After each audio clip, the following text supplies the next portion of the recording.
Ashama harka fuune kabajamtoota daawwattoota Oromiyaa Miidiyaa Neetwoork nagaan keenya kabajaa bakka jirtan maratti sinaa qaqqabu. Guyyaa har'aa oduu gaddaa Afrikaa kibbaa irraa qabna kabajamtoota daawwattoota keenyaa namni Oromoo beekaman qabsoo bilisummaa Oromoo keessatti shoora olaanaa kan qaban akkasumas baqattoota hedduu gargaaruudhaan kan beekamanii namni Diinee Yuuyyaa Ahmad yookaan Mucee Ahmad Mucee jedhamu guyyaa har'aa Afrikaa kibbaa magaalaa Johannesburg keessatti du'aan boqachuu isaanii dhageenyee jirra. Akka itti aanutti seenaa isaanii gabaabaa isinii dubbisaa akkasumas keessummaa tokko waliin turtii gabaabaa kan taasifnu ta'a. Haga xumura qophii keenyatti nu waliin turaa isiniin jenna. Qabsoo bilisummaa Oromoo keessatti gumaacha guddaa kan godhan obbo Diinee Yuuyyaa Ahmad yookaan Mucee Ahmad Mucee har'a onkoloolessa 12 bara 2020 addunyaa kanarraa du'aan boqotanii. Obbo Diinee Yuuyyaa Ahmad yookaan Mucee Ahmad Mucee dhalatanii kan guddatan Oromiyaa gama bahaa Harargee lixaa naannawaa magaalaa Ciroo iddoo Madiichoo jedhamutti yoo ta'u obbo Diinee Yuuyyaa Ahmad yookaan Mucee Ahmad Mucee ijoollummaa isaaniitii eegalanii waraana bilisummaa Oromootti makamuun qabsoo hidhannoo jaarraa abbaa gadaa waliin nama qabsaa'aa turan ta'uun seenan isaanii ni mirkaneessa. Obbo Diinee Yuuyyaa Ahmad erga biyya abbaa isaanii keessaa ba'anii illee jireenya biyya baqaa keessatti qabsoo uummata Oromoo jajjabeessuuf adda bilisummaa Oromoo fi waraana bilisummaa Oromoo gargaaraa turani. Kana malees obbo Diinee Yuuyyaa Ahmad biyya Afrikaa kibbaa yookaan South Afrikaa keessatti namoota OMN hundeessan keessaa isaan tokko wayita ta'an miidiyaa kana utubuu fi gargaaruuf maallaqa guddaa buusuu keessatti nama shoora olaanaa taphatanidha. Bara Oromoo Protest keessumaa bara Oromoo Protest adeemsifamaa ture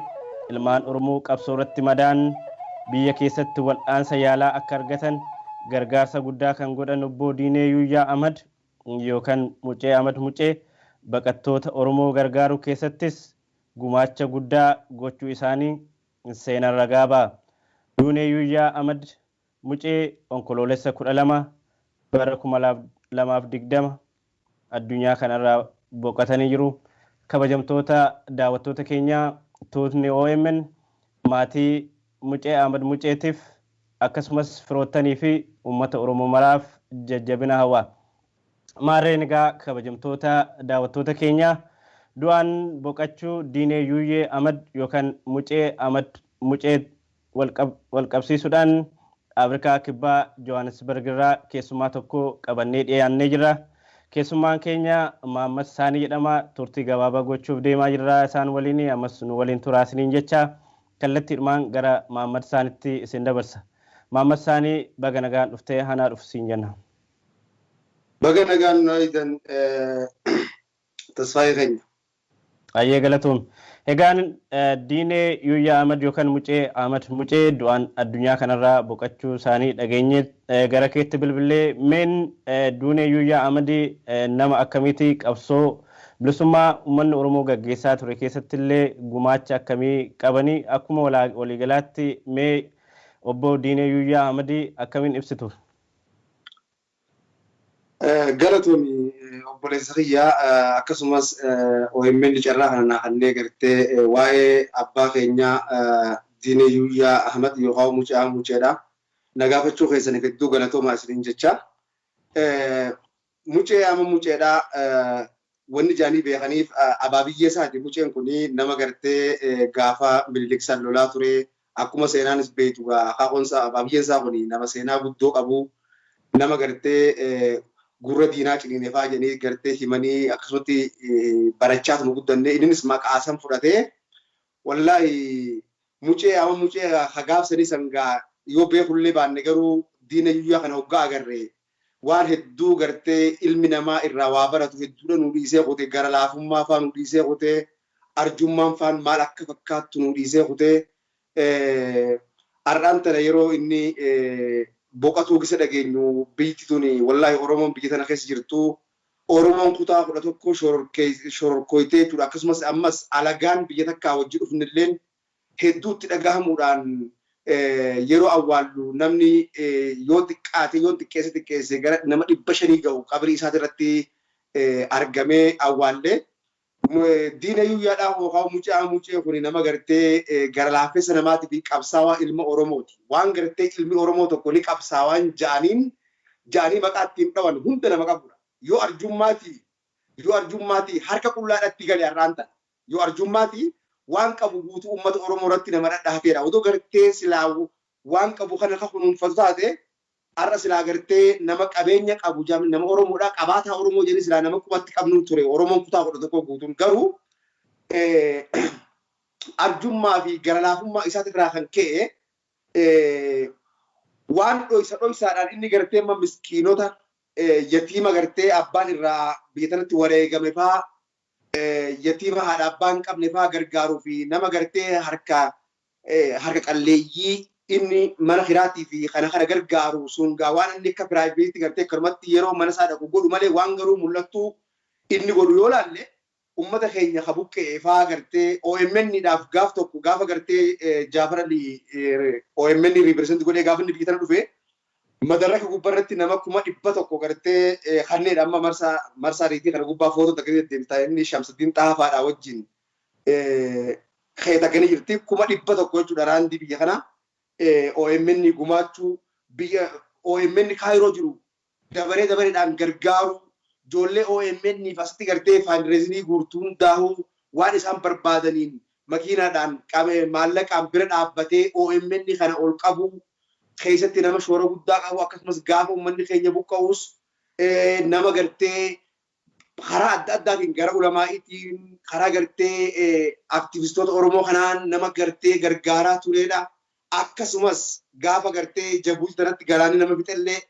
nama gartee asii nama keenya kachiru san hedduu nama gargaaree biyyattiin galuu fedha jee galchee haalis gartee chumatti nama gargaaruu turedha. San bira dabrii akka immoo jiraataa biyya kanaatti nuu kanaaf jechuudha. Nuti amma isa kana akka abbatti ilaalla. Oromoon biyya tanaa guutuun dhugaa rabbiitiin siin ja'a mucee irratti ilaallataniiti gumaacha kanniti Oromoon biyya tana keessa jirtu si galeeti. Arjummaan isaanii mucee yookaan diinayyuu yaa hararratti hundooyti. Yeroo diinayyuu kun harki isaa bal'aadha. Gargaarsi inni kan nu 10,000 oli malee 10,000 gadi isaa waa kan nu argee hin beekani. Masgiida taqwaadhaaf haa qabnu kana gaafa jaaranis gartee gumaacha hangana hin jedhamne keessaa qaba. Afata isaa uwwisuudhaaf gumaacha hangana hin jedhamne keessaa qaba. Miskiinota as jiru gargaaruudhaan gumaacha hangana hin jedhamne qaba. Nama keenya atileet gammachuuf waan gaafa 2017 keessatti fakkaata. 16 yookaan 17 keessa gaafa isaan as dhufanii darban kanatti qubatan gaafa ijoolleen sun nuti biyyatti hin gallu mootummaa gabroonfataa kanatti hin gallu mootummaa nama keenya gabroomsaa jiru kanatti hin gallu gaafa ijoolleen sun jette gargaarsa hangana hin jedhamne godhee fi ijoollee san shamarranii fi dargaggoota dhufe san darbanii as fidee asin mana kireessee fi waan isaan barbaadan hunda ka godheef mucee kana gubbaadhaan dabrii gaafa Caalaa Bultumeetii fi Jaafar Yusuffaan gaafa biyya tana dhufan irra guddaa namni biyya tana isaan fide isa as fideen dhiifne gibbii nuti galu tana naannoo tana galuu ture nuti ijoollee tana wajjin gibbii tana keessaa gibbiin tun gibbii seeftii qabdu bareedduu laalee fi asi galchee kiraarraa hafaluu ture isa nama gartee akkasumas koominitii Oromoota Saawut Afrikaa jirtuufis waan barbaadan haajaan takka isaan qabannaan muceetti dawwalatan muceedhaa gargaara akkasumas miseensonni adda bilisummaa uummata Oromoodhaa haas jirus gartee wobo gargaarra jennaanis oofisa keenyaa waan akkanaa barbaade jennaanis haruma hundaanuu diineeyyuu yaadhaa abbaa Oromooti yoon jee ittiin xiqqaatu jeetiin yaada akkasumas gaafa ibin gaafa irrechaa Oromoo waaqeffattuun as keessa heddullee biyya tana keessa heddullee jiraachuu yoo baatte kiristaanummaa fi islaama kanaattu irreechi kun irree keenya jedhee waliin bahu turre si galee waan achirra barbaadamu maraahuu jechuudha gartee kiisni isaa hungise hunda akkuma gartee qophiirra jiru akkuma gartee qophaa'eetuma waan kanas gargaaruudhaan dhufee fakkaata kiisni isaa hungisu hundaa'u takkaa rakkataan ilmi Oromoodhaa dhufee diinayyuu irraa gartee dhabee hin galle akkasumas sanbira dabre ammas gaafa biyya tana keessatti gartee Oromootu nama biraatii wajjin wal lole gaafa ja'a. ummata kanaattu ummata Oromoodhaa nama Oromoodhaa hidhee hogga jaan ha hidhaadhaa Oromoo baasu isa ha Oromoo irraa gumaa kafalu isa ammas galee poolis adda addaa biyya tana keessa beekuudhaan mootummaan biyya kanaa poolisoonni kun dhufanii isa barbaadan duuba akka gartee inni Oromoo bira kutee alagaadhaaf ta'uudhaan baanaa beekadhu poolisiin tun dhuftee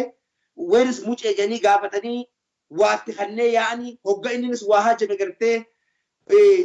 dhiqeetuma inni poolis steeshinuma san ol seennaan namni Oromoodhaaf waan fedhan haa hidhamu harma gabboo gartee jechuudha si galeetti. Duuba gaa mucee ama muceedhaa kun biyya tana dhufee wiirtuu uummata Oromoo kan biyya tana keessa jiruuti yoon jee ittiin qaanfadhu kan ammoo Oromoon kutaa 11 biyya tana keessa jirtu guutuun ni beekti gara laafummaa isaatiin irraa kan ka'e alagaan har'aan tana gartee qabri isaa irratti argamte hanganan jaamtu warri gartee afaan Oromoodhaa hin beekne jechuudha si galeetti. Osaanaa jettamoo Guraagee jettamoo hundi isaanii warri gartee mucee beeku har'aan tana dhufanii gartee awwaalcha irratti makiinaan bakka dhaabbattu dhabamtee ala firiiwee irra makiinaa dhaabanii jechuudha gartee har'aan tana nagayaan boqodhu jedhanii gartee achirratti argamanii kuni waan amma dura tahee miti gartee awwaalchi akka har'a tahee kun gartee bara 2019 gaafa obboleessi keenya arjaan akka muceedha Maammed Amiin hajamu ijoollee Jimmaati nama gaarii ajaa'ibaa kanaatu gartee amma dura duraa wareegame gaafa san malee an argeen beeku ani awwaalcha gartee akka har'a bahee argeen beeku akkasitti gaa ilmaan Oromoodhaa kana guutuu duraa wareegame muceedhaa gartee nama qabsoo Oromoodhaa keessatti shoora guddaa taphateedha gartee gisee amma gaafa lookdaawunidhaa kana as wajji galuu turre mana kiyya kana ji'a sadiif wajji galuu turre waa'ee seenaa isaa giseenaa haasa'u lola adda bilisummaa uummata Oromoo keessatti hirmaatee achi keessaa bahee jaarraa wajjin hirmaatee hidhamee tumamee mootummaa dabre kanaan cafaqamee haala adda addaa sirna adda addaa irratti dabuudhaan achirraan harsoo Suudi Arabiyaadhaa baqachuu isaa gisee nutti himu hedduudha nutti dhagaafachuudha namni kuni nama maatiin horatiin si galee ati innaa qabsoo Oromoo tana keessatti ilmaan Oromoodhaa kun osoo beela qabanii nama gartee nyaatee hin bulle namni gartee waan namni hime kanaan alatti godhin inni immoo uummata Oromoo kanaa godhe ta inni gartee piraayivetiidhaan godhe qofti inni geessi gaarra gaa rabbumti yoo hime malee namni himuu danda'u hin jiru gara laafummaa isaatirraa har'aan tana gaddi diina yuyyaadhaa har'aan tana biyya tana keessa wareegame kuni dhugaa rabbii Oromoo biyya tanaa mana hunda seenee har'aan tana gartee oduma maatillee asii qabu gartee faamilillee oduma asii qabu ummanni Oromoodhaa har'aan tana gartee dhiirsi niitiidhaan gartee sabbarii rabbi si haa sabbarsiisu dhugaa rabbii nama gartee haala kanaan gartee nutti dhagahamedha gartee sabbarii nurraa jennee jechuudha gartee haadhoo mana keenyaaf haa sabbarsiifna si galee maaliif maatii tanarraa wareegame jennee jechuudha gartee wanni nu jirtu Oromoo mararraa wareegame kana Oromoon addunyaarra jirtuun guutuun nama akkanaa kana qabaachuu turuu isaanii namni kun gartee odoo gartee silaa nama miidiyaa irratti gartee beekamu guddaa ta'e nama silaa ifaa agarsiisuu fedhe odoo ta'e har'a silaa Oromoon martinuu dhugaa rabbii bakka silaa jirtutti gartee har'aan tana salaata gartee janaazarratti salaatu janaaza silaa Oromoon irra bakka jirtu irratti irra salaattiin siin jaa ammas reefun tan amma yeroo qabrii gubbaa jirru shayni keenya ulamaa'in beekaman nuti bitana keessaa qabnu tokko waan takka tanni jeetu jira odoon man akhiramin odoon man dhukkubsatiin kana dura jechuudha masgida keessa isaa kana kophaa naannahuu jee agarre jee beekadhu maal jaabeeyta inshallah guyyaa tokko gartee afata kanas irraa jirjiruudhaan qabaa jeet ifiin haasawaa jeet reefun tana qabrii tana gubbarratti nutti himee hedduu garaa nu balleessee jechuudha si galeetti. Innaa amma dhukkubni isaa kuni har'a eega dhukkubsachuu eegalee ji'a lama dabree jira ji'a sadaffaa keessa jira miilaatu na dhukkuba jechuudha mana yaalaa gaggeessuu turree dawaa adda addaa fidaa turree akkasumas bakka tanarraa waan akka gartee wantiidha kalladoo xiqqishoo wayyaa takka qabaa bakka tana gubbarraa qabaachuu ture gaafa hojii gallu kan arganii waan santuu itti guddatee jechuudha miilli kunis oduma dhukkubuu hadoodee miilli kun akka gaastimoo waan jedhan takkaatu jira waan akkasii itti dhuftee jechuudha oduma gartee dhukkubsatuu oduma gartee hospitaalarra naanna'uu doktora piraayiveetii oduma geessinuu jechuudha wanni kun itti hammaataa dhufnaan fuunee haakima biyya kanaa guddaa biituun qabdu Helen Joseph jedhin tokko geessine jechuudha akkasitti amma dhiyoon tana jechuudha torbee dabre kana keessa yeroo gartee hospitaala irraa bahu wanni xiqqishoon as jirtu tun guddattee jechuudha harka kana gama gubbaatii fi gama jalaatiin guddattee jechuudha gartee haga hubbaadhaa tageessu agarree jechuudha. Innaa doktoronni gaa wanni jedhan kaansarii ittee jechuudha magaata bilaad kaansaa qabaachuu isaa akkasumas boons kaansarii lafeedhaa kaansarii dhiigaa qabaachuu himanii jechaadha. Ammaan tanagaa tanaan wareegame jechuudha dhukkubni isaa haganuma. Ji'a sadii tura nagayaan asitti jechuudha soomana wajji soomannee lookdaawunii kana waliin mana tokko keessa turree ni fiigaa gibbii tanaan naannawa yeroo 20ffaadha naannawa nama nagayaa nama jabaa akkanaattu jechuudha gartee dhukkuba kanaan qabameetuma gartee itti hammaatee ji'a sadii keessatti dhabne kanaafuu maqaa Oromoo South Afrikaatiin Oromoo addunyaa gubbaa jirtuu fi joornaalistoota OMN fi joornaalistoota miidiyaa Oromoo hundaa'uu dabalatee Rabbi isin haasa barsiisu jajjabaadhaa nama akkana argachuun ni jabaatti. Jajjabaadhaa Rabbiin nama akkanaa kana gartee uummata Oromoo kana keessaa Rabbi haa fidu